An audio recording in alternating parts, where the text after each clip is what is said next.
Good afternoon, everyone. It's great to have you here for the kickoff of our CPG Smarts webinar series. Our goal for this series is to give consumer packaged goods brands the tools they need to thrive in the market, but stay ahead of compliance and retailer challenges. This first session, we're going to talk about strategies for success, including on the Amazon platform, from both the legal and the brand perspective. To do that, today we have Saniya Aggarwal and Shahin Rothermel alongside myself, Richard Starr, to talk about strategies for success on Amazon. But of course, what we'll cover is applicable in many ways to success anywhere in the US if you're a CPG brand. To start with introductions, I'm Richard Starr, again, an associate in Venable's FDA practice, where we help all manner of FDA regulated entities, companies navigate compliance and understand risk. So whether you make food, supplements, cosmetics, devices, or other FDA-regulated products, our goal is to help you make informed decisions about your company or your products and put together a regulatory game plan. I'll turn it over to Saniya and Shahin to introduce themselves to you as well. Awesome. Thank you, Richard. Yeah, I'll go first. So I'm Saniya, everyone, CEO and co-founder at Prima. Really started this Amazon agency to help D2C first brands in the CPG category grow on Amazon.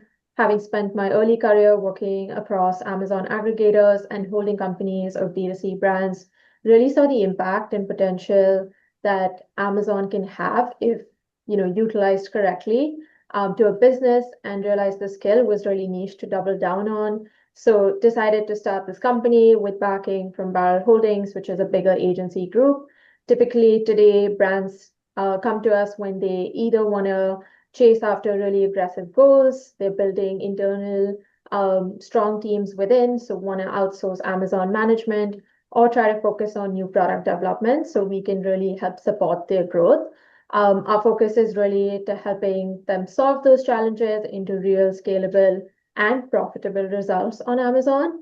If they have an existing Amazon presence, or even if they just want to launch on Amazon from scratch, having a validated product market fit. So that's a little bit about me. I'm excited to go through what the brand strategies look like for these CPG companies to grow on Amazon. And I'll pass it to you, Shahin. Thanks, Saniya, and thank you everyone for attending today. I'm Shahin Rothermel. I'm a partner at Venable's Advertising and Marketing Law Group, and I'm chair of our Auto Renewal Solutions team, known as VAST.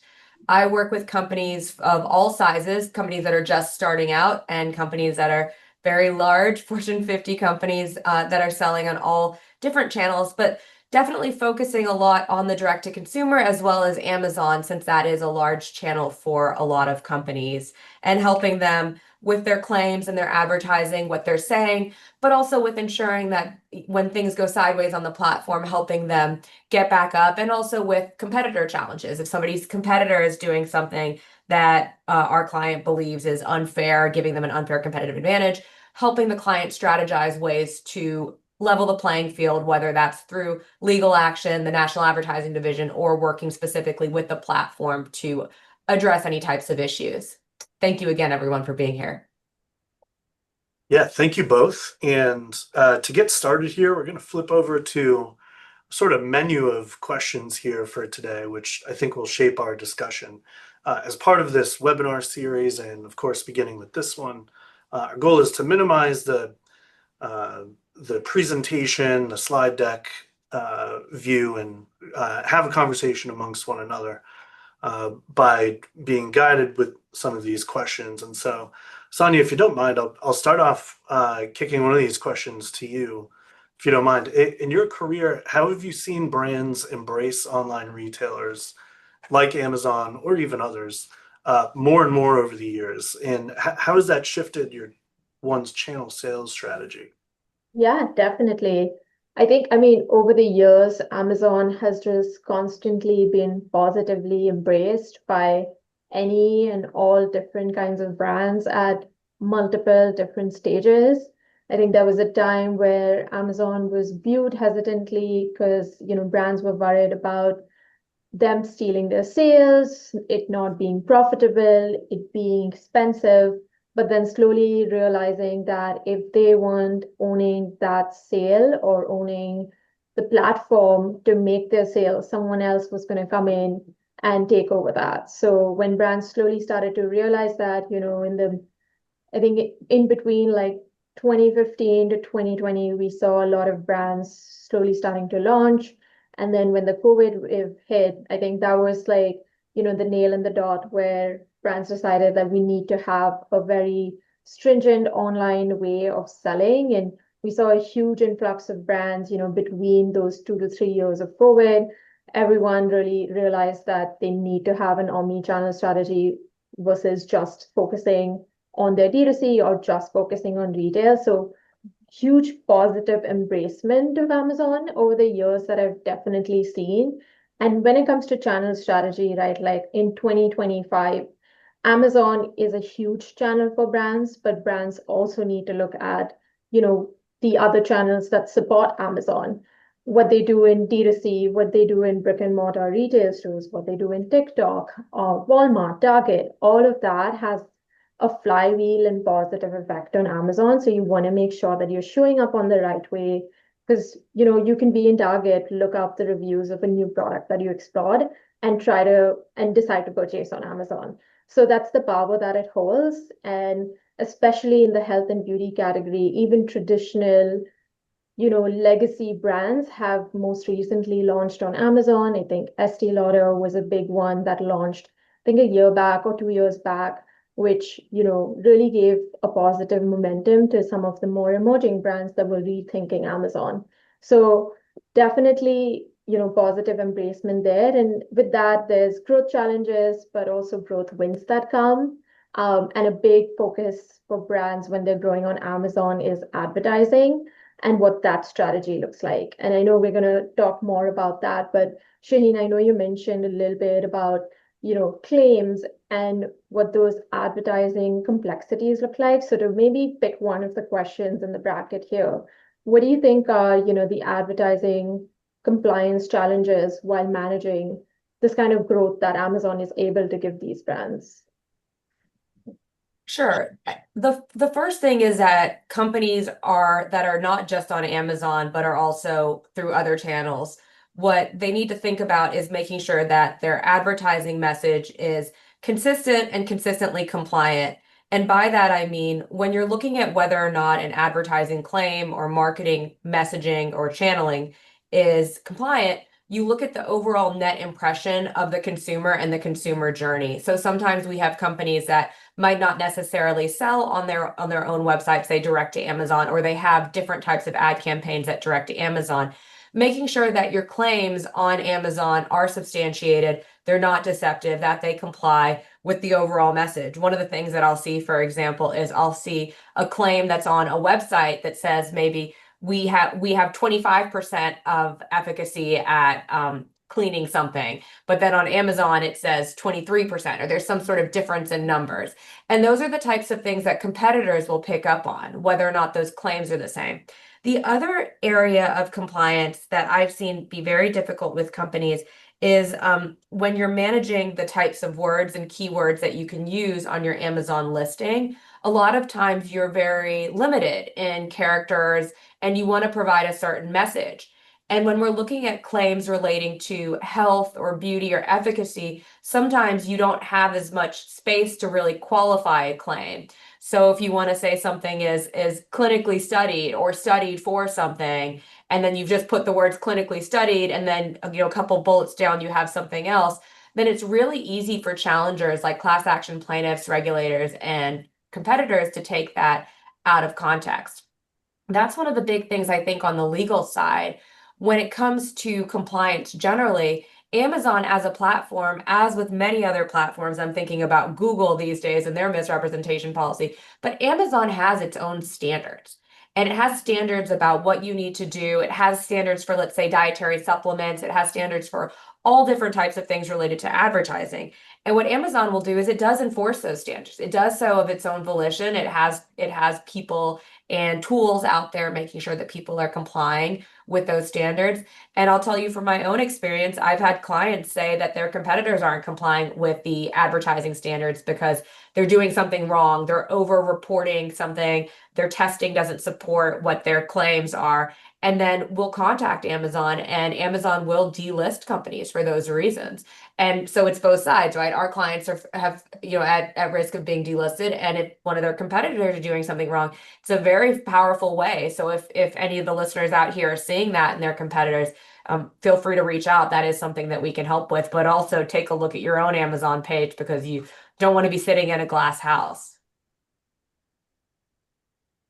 Yeah, definitely. I think when it comes to looking at Amazon pages, right, there's so much that goes within making your brand stand out and driving that success on Amazon, especially in the health and beauty industry. A lot of brands that we've helped fall in, both categories, while there's emerging brands trying to make a mark on Amazon, gain those early reviews, be number one in their category, or try to get there. There's also established brands that already have been on the platform for a few years, and their main concern is like focusing and maintaining those number one in the subcategory ranks, whether it's cosmetics, whether it's makeup, skincare, to false eyelashes, and even nails, like so many different categories on Amazon that are constantly growing.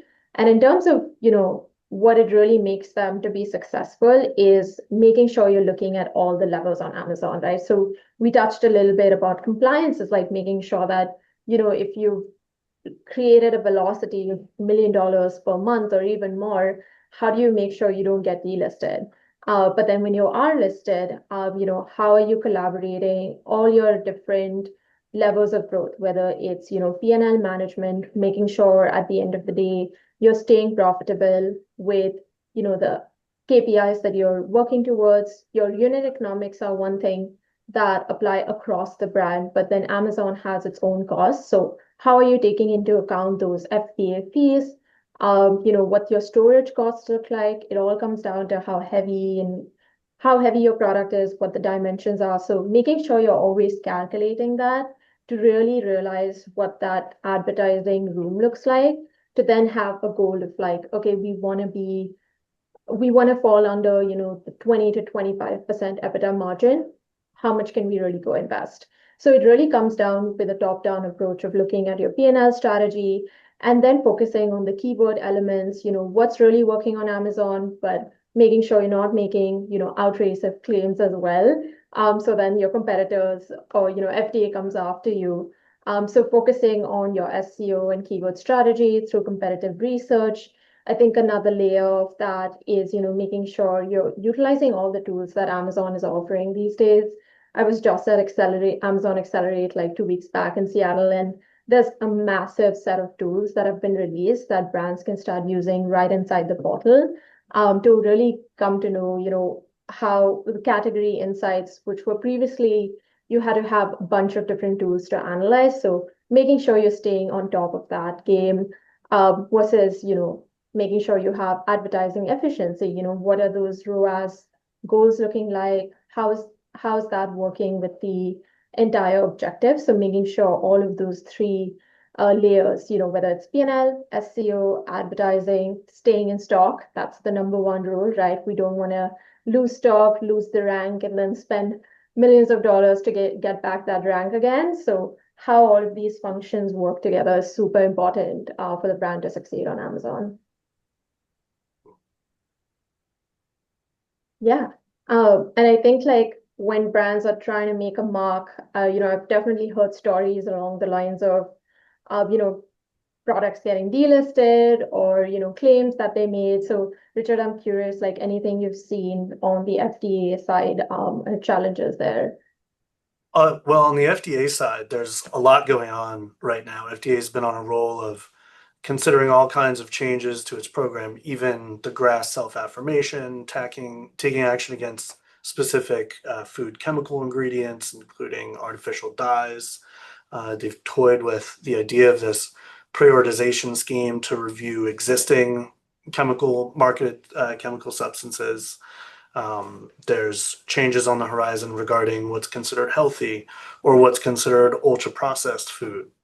The states, as they typically do, are continuing to press forward, but they're doing so now in this shadow of a more proactive FDA. Now, when it comes to Amazon, these large e-commerce retailers, is there a reason to care more in these instances what the FDA and the states do just because you're selling on those platforms? Uh, that's not necessarily the case. But as a general rule of thumb, and Shahin alluded to this earlier, it's possible that the larger your retailer partner is, the more likely they have the resources and incentive to ensuring that they have compliant vendors. So at some point, the overall challenge is to be able to proactively anticipate what the risks are for your products and your business so that you can make a change or be ready to defend not making one.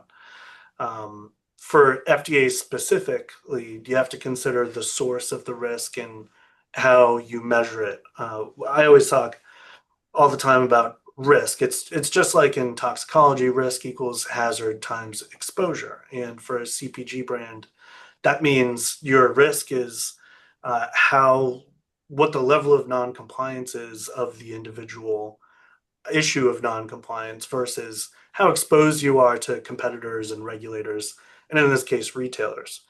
Um, so if you're marketing and selling at large scale with massive online retailers who might care deeply about the compliance of their vendors, you might get a compliance question from a retailer before you even get one from a regulator or a private plaintiff, for example. And for FDA, there's really a few key sources of non-compliance. You've got ingredients, you've got labeling and marketing, you've got manufacturing and safety. And a lot of times, you might even consider packaging to be sort of an underlying uh, potential risk underneath all of those categories.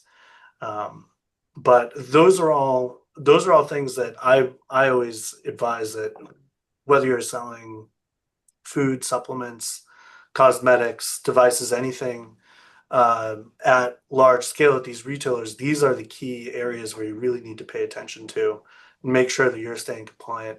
Make sure that you're ready to address any risks that you've already considered or now you need to consider in light of the retailer pressing questions about it. Um, but Sani, I'm curious in Shaheen too. How does in your view how does a brand change its strategy when it's a small brand, maybe just starting out, versus how does it drive toward growth, continued growth, and continued success on the platform in compliance when it's already a much established brand? How do you see those things changing over time? Yeah. I can definitely talk a little bit about growth and then pass it on to you, Shaheen, on the compliance side. I think growth strategies for emerging and established brands look really different, right? If it's an emerging brand, especially if they're trying to launch on Amazon, the strategy is, aggressive growth. It's about making sure you even get visibility on day one to begin with, or the early 60 to 90 days period where you really come to know if there is, fit on Amazon, if you have positive reviews rolling in. And obviously, those are some elements you've already identified on the D2C front, so you can have a level of expectation. But when it comes to the early stages, it's making sure that when you're conducting those keyword research ideas, you're focusing on competitive research, that you also take into account what the actual claims um, look like on the D2C and brand side. There are some brands who have done clinical studies, who have, results to show. There are some brands that also want to show that or they have some things in process, right? So it's always making sure that if you're trying to make a claim that would make you stand out in the category, that you have some backing to do so. And I've seen, brands fall, in different ranges when it comes to that process. And I think when it comes to more established brands, having been on the platform for a few years, you know, keyword changes sort of triggering their listings time to time, I think they become a little bit more stringent on whenever, the changes are made on the SEO side or on the A plus content or any change that is made on Amazon really. It does go through a layer of, a multiple check process to make sure that we're not, making outrageous claims. So I think it differs in the sense of how seriously it's taken, but it also comes down to how brands really view clinical trials and studies and all of those claims when they initially even started out to begin with.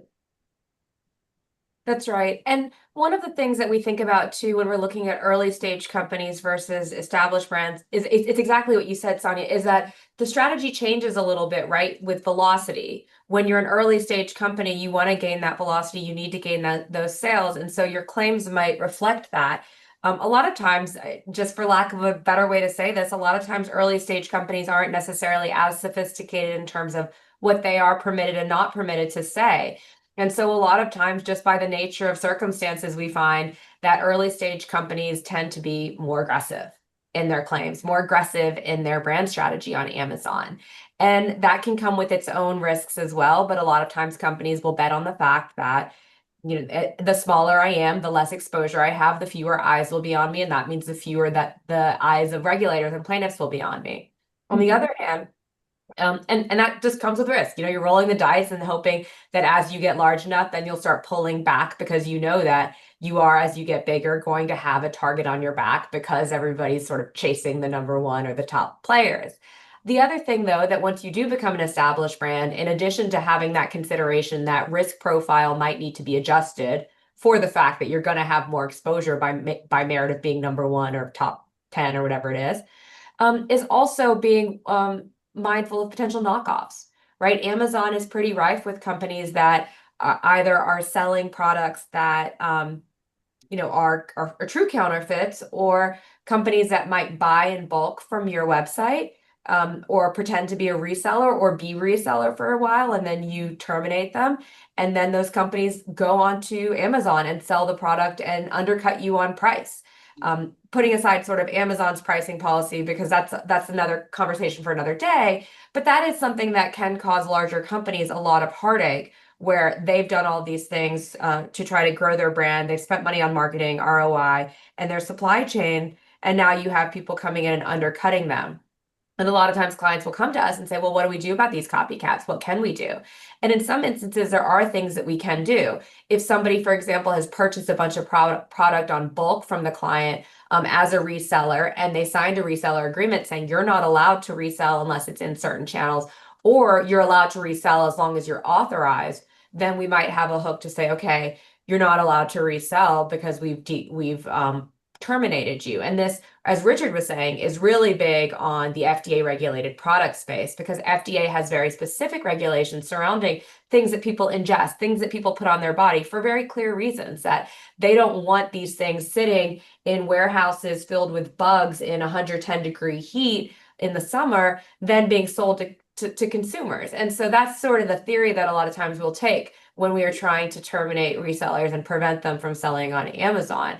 In other instances, we do have a harder time of it. So what I recommend that when companies are getting bigger and they are worried about that, making sure that if you have a reseller agreement, you address that. Making sure that if you have a website where people can buy in bulk on a D2C website outside of Amazon, making sure that your terms and conditions have provisions saying that people can't buy and then resell the products, that the products are only for personal, household, individual use.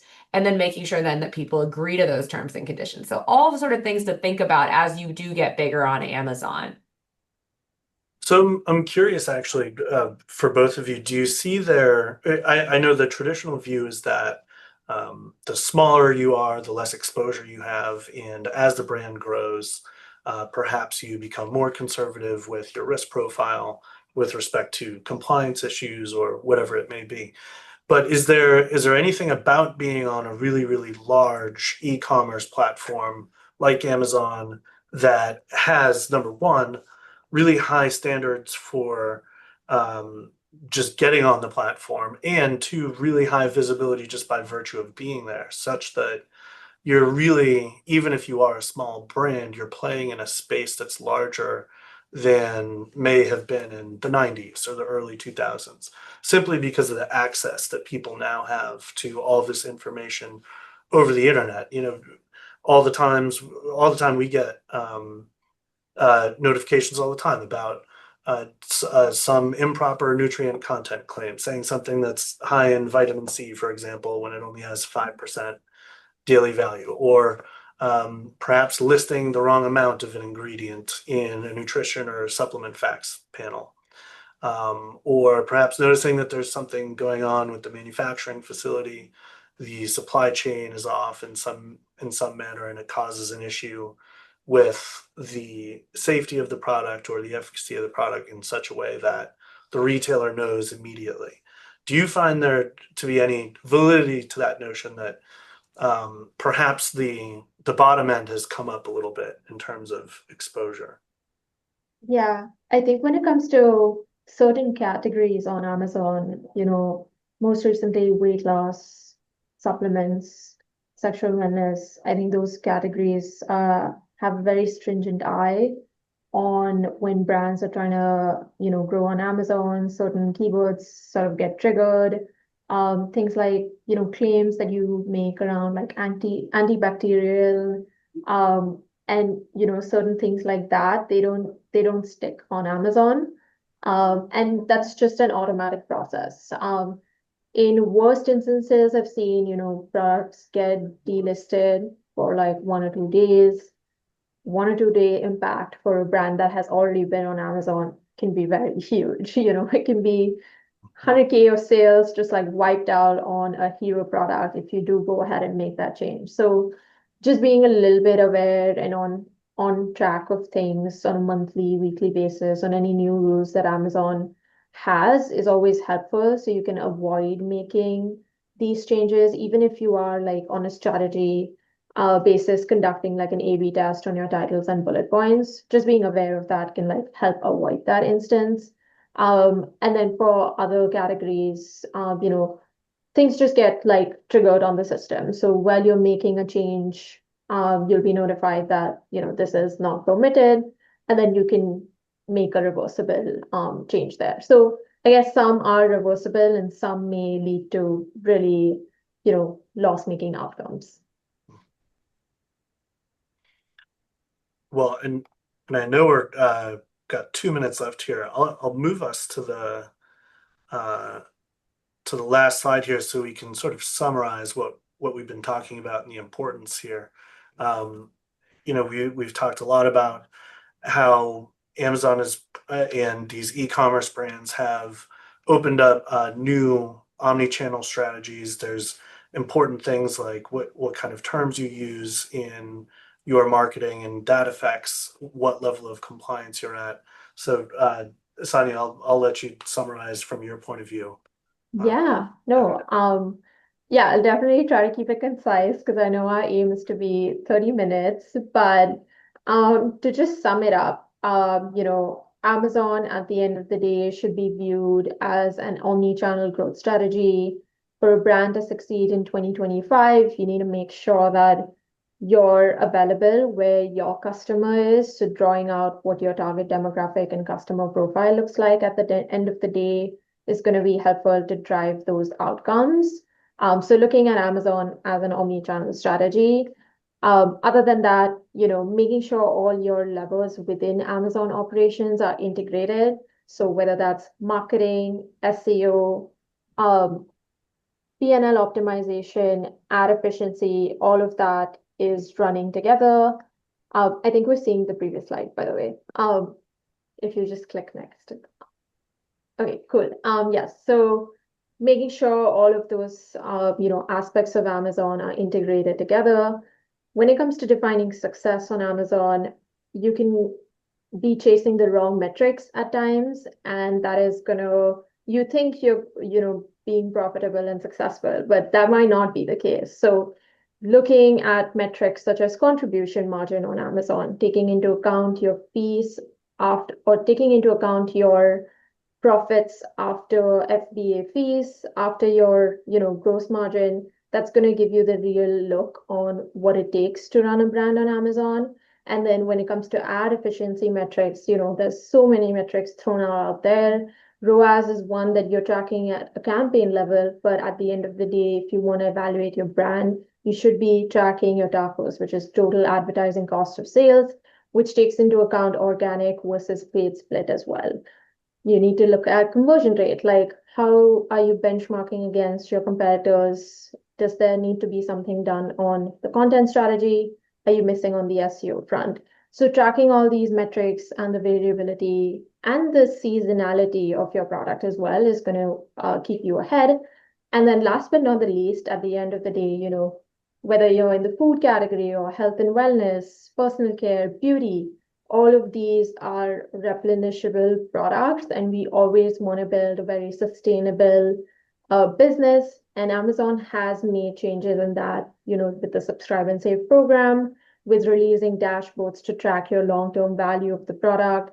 You can track, CAC now and measure that against with your total sales. So having these KPIs as well, on a weekly, monthly basis to look at your brand and the performance is really what's going to create a sustainable cash flow growing business for your brand. And then, yeah, curious, Richard and Shahin, like from the FDA and compliance side, like how can brands, keep an eye out on all of these things and stay on top of stuff? I think, the big thing is really just making sure that number one, you're on top of what's going on with the law, the regulations, what's coming down the pike. Venable has resources and blogs that you can look at, but there are a ton of news sources out there as well. And really staying on top as well of Amazon's updates. You a lot of times will have account reps that will speak with you, but just check that periodically. Make sure that you're on top of what's coming down so that you're not you're caught flat-footed when those changes take place. And Richard, I'll leave it to you to give us our final parting thought. Yeah, of course. And there's a couple questions here that we'll certainly follow up with people on after the webinar, because it's important to remember that all of the basic tenets of FDA compliance apply no matter what. And as we talked about before, the hazard times exposure issue of what the level of non-compliance is versus the exposure could change based on your selling on a very large e-commerce platform. So it's possible that certain words based on certain product types could be flagged by Amazon's system. And perhaps the system thinks that you're making one claim versus another that may or may not be appropriate for that product type. And so this happens every now and then, and it's possible that that can be addressed. I know that there are a couple of questions on that, and we'll follow up on those. But thank you everyone for joining. We're 4 minutes over. Really appreciate everyone's thoughtful questions. Saniya and Shahin, thank you so much for joining us, and we'll see you all soon. Thank you all. Thank you all. Bye.